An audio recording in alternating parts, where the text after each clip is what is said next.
You're watching The Truth is Viral, the only news program on the internet trusted to deliver the truth since 2008. And now, here's your host, Mr. Bobby Powell. Right now, I'd like to bring up my good friend Rick Ector. He runs Rick's Firearm Academy in Detroit. He's an NRA certified weapons instructor, and he writes the blog Legally Armed in Detroit. Mr. Ector, would you grace us, sir? Yeah. Oh man, was that fiery or what? I mean, I'm back here on stage and I'm getting chills, man. Truly getting chills. But first and foremost, let me say to you all that I am truly glad to be here. All anyone has to do to get me to show up and to appear and tell me that there are going to be my fellow American citizens who have a right to bear arms, people who are willing to come out and speak in favor of that right and to gather and support one another. So I definitely, at this very moment, there's no place I'd rather be than to be here with you all today. To that end, man, Bobby really gave us a history lesson and took us all down through there, and I truly appreciate that. The one thing that I really felt on my heart to really talk about today is the Second Amendment and how from a practical day-to-day standpoint we can apply it and use it to address some issues that are confronting our communities. The biggest atrocity that is happening in our major urban areas and in communities all over the country is affecting the fairer sex. It's affecting women. In the city of Detroit alone, every year, it's never talked about. Even when you look at our criminal statistics, the crime of rape is a huge problem. You look at the statistics in the city of Detroit going back year after year after year. These criminal sexual assaults are happening on the range of at least 500 every year. It is the greatest crime against women that's not being talked about, it's not being addressed. Even when our local leaders tell us, hey, we think we got a handle on crime. We believe that homicides are down. We believe that armed robberies are down. You know, there are some people in the media who even question as to whether those statistics are real, and they point to the fact that the state of Michigan, who tabulates those crime statistics, they no longer accepted them from the Detroit Police Department.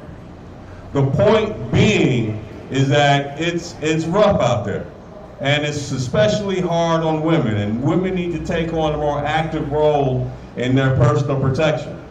Approximately 7 years ago, I saw a news story that truly affected me.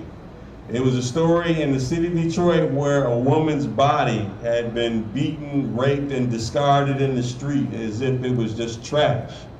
And I was thinking to myself, wow, that's heavy, that's deep. Someone should do something about that.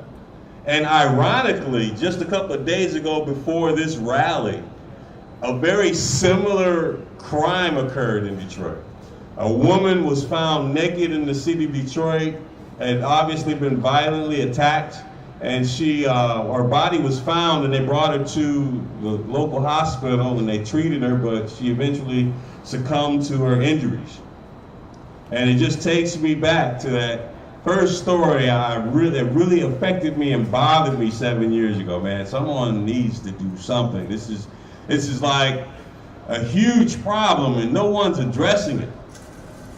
So it came to me in an epiphany. You know, it was like a sudden stroke of genius, I'd say. You know, someone should just grab as many women as they can and ask them if they want to learn how to shoot a gun. You know, this is towards the period of time when I was making my migration from MySpace. You all remember MySpace, right? I made it from MySpace over to Facebook, where everyone seems to be hanging out right now. And I put out a post, and that post was, hey, this is directed to all women. Whoever you are, if you have a desire to take on a more active role in your personal protection, you know, just come to this place, come to this gun range and meet me and 4 other firearms instructors, and we will teach you how to shoot. We will remove all typical barriers that someone might face. Fear, uncertainty, a willing tutor, access to a firearm, ammunition, and the fees that you pay the proprietors of these gun ranges to allow you to shoot and practice on their facility. So we did 50, and I felt pretty good about that, but there was something inside that said, you know what, you can do more, you can do better. The demand is out there. This is the first time that you're doing something. The first time that you're doing something is also the hardest time that you're doing something. Good friend of mine, Ken Blanchard, he runs the website Black Man with a Gun, and I was speaking with him in Detroit. He was a keynote speaker at a dinner that I had in Detroit years ago, and he said, man, look, you're on to something. You know, stay the course and continue to drive this. And I took his words to heart. And every year I tried to do this thing bigger and better every year. That following year we did 100 from our initial 50. And then we doubled it to 200. And then we added another 50% to 300, and then 400. And then last year, man, we had 600.